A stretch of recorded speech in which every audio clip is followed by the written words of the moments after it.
I also want to have a conversation with the Padres when it comes to Jackson Merrill. Okay. And I owe you an apology. Because a couple of weeks ago on this pod, we were talking about the National League Rookie of the Year award, and I said it was a foregone conclusion that Paul Skenes wins the award. He's so good. Now, his odds were astronomical. So good. They've gone down a bit. He's still minus 600 to win the award, but I am starting to come around. And yes, this Padres winning run has maybe changed my opinion. I think it's changed the market's opinion. They've also been on TV for us here. I don't know if you've been watching. Sure. So we're getting first glance where we don't get to see that stuff very often. We don't have a market team. Jackson Merrill is at plus 350 right now to win the National League Rookie of the Year. Okay. And while, again, Paul Skenes has had an incredible season, he started the All-Star game.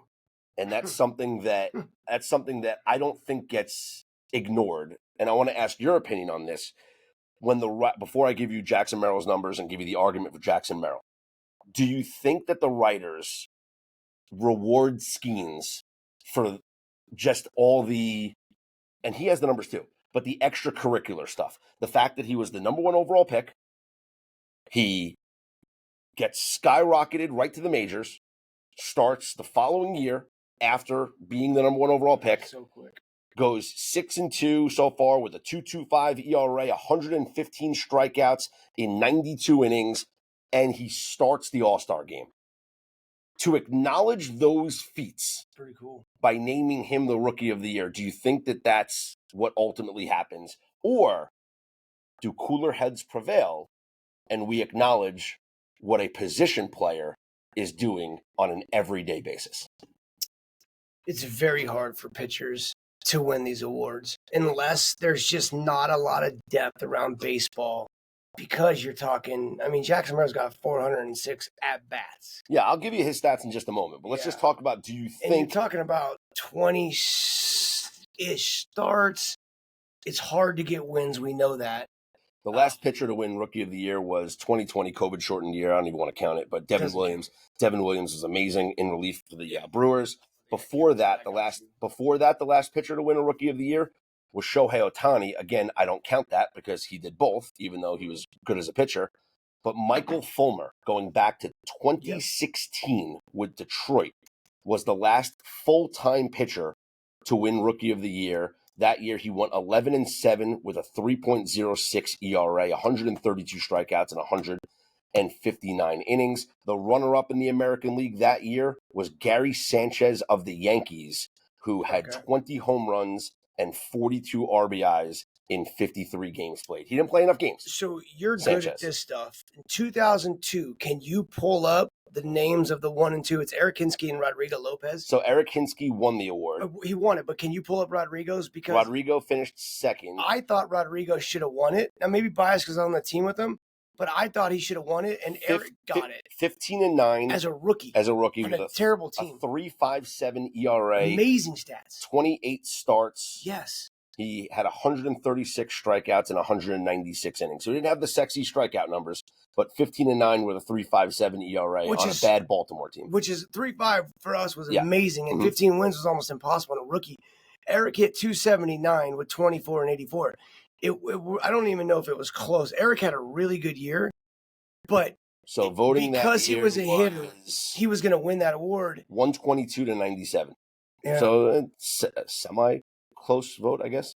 And that's my point. And when we're comparing it to this stuff, and I go back to this one because I thought it was really close. I thought, knowing how hard this is for pitchers to have a 3.5 and 15 wins as a rookie, 180 innings, whatever you said. Yep. He loses out to a guy who hit 24 homers and hit 279. Struck out 138 times, was also the most in his career. But that's it. So right? let's think about it from when they're close. Yeah, when they're close, they're going to side with the hitters.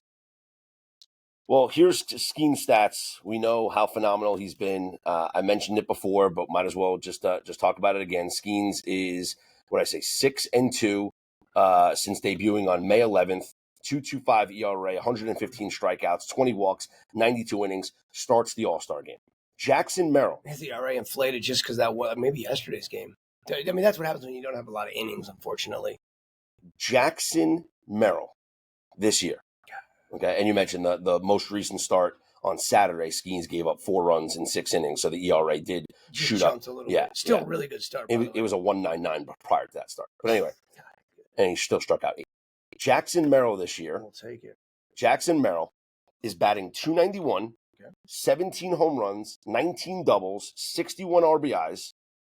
He leads all National League rookies in hits, home runs, slugging percentage, and RBIs. The second most runs, second highest WRC plus for the analytic folks out there. And since the All-Star break, during this 20-game run where they've won 16 straight games, he's batting .347, slugging .693. He's got an OPS of 1.070, 5 home runs, 7 doubles, 2 triples, and 18 RBIs. And 13 bags, I don't know if you said that, but yeah. And he is clutch. Yes. He has had 5 game-tying or go-ahead home runs in the 8th inning or later this season. Tied, this is courtesy Sarah Lang's great job she does, MLB, tied with Mel Ott for the second most in a season at age 21 or younger since 1900. Only Frank Robinson in 1956 had more game-tying or go-ahead home runs under the age of 21, and he had 6. Jackson Merrill has 5 game-tying or go-ahead home runs in the 8th inning or later. Frank Robinson went on to be one of the best managers of all time as well. Like, just brilliant mind, right?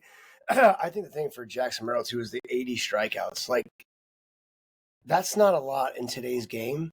And then it's not a lot for a rookie as well. Like, very impressive what he's doing. And he's been if it wasn't for Jackson, I don't think they win any games last week. Like, he's been that hot in that clutch. He's been a stud. Like you said, he's been great, man. So it's tough. Like, the All-Star game stuff for, why am I blanking on his name? The pitcher. Paul Skenes. Paul. The All-Star game, that you kind of had to do, right? That's based on fans being involved in the All-Star game. That's based on I get it. Money. That's sure. not this award, right? But that had to be done just given what baseball is and the eyes on the sport and the fun of it. That needed to be done. Social media, this vote is completely different than anything that has to do with. So as awesome as he's been, and we'll hear fans, because fans are going to want Paul Skenes because of Livy Dunn, right? Because of what they do. This is what fans are going to know. So they're going to get loud, but we have to base it on the people voting are looking at it from a completely different aspect.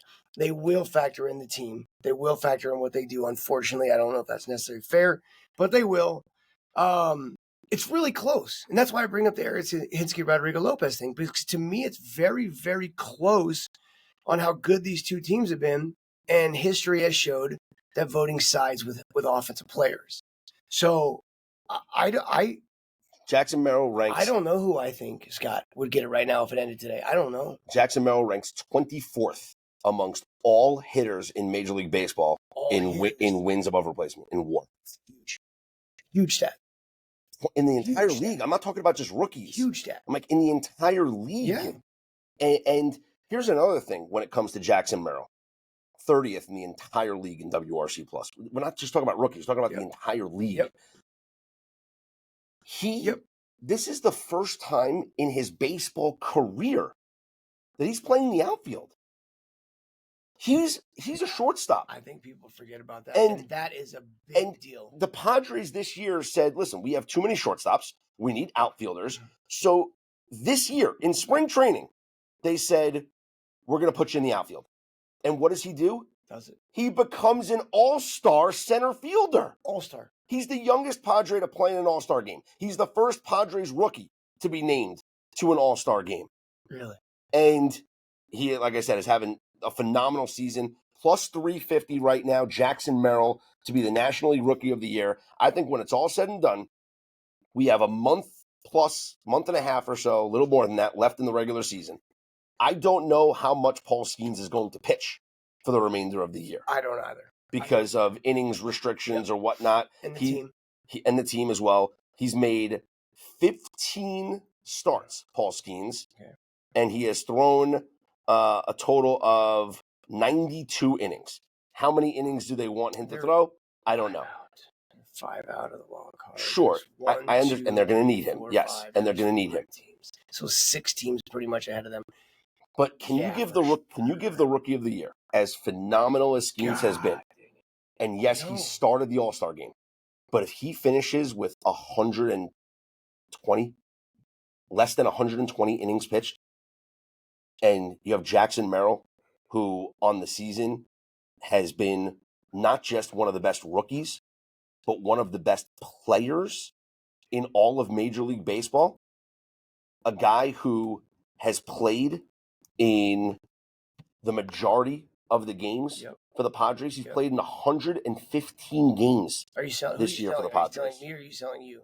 I'm selling the audience. I'm selling everybody. I'm saying, first off, I'm apologizing to you because I think we should have made this bet when it was much more than plus 350. But still at plus 350, I think it's a decent bet. I think Jackson Merrill wins the Rookie of the Year. Cooler heads prevail. Is what we talk about, right?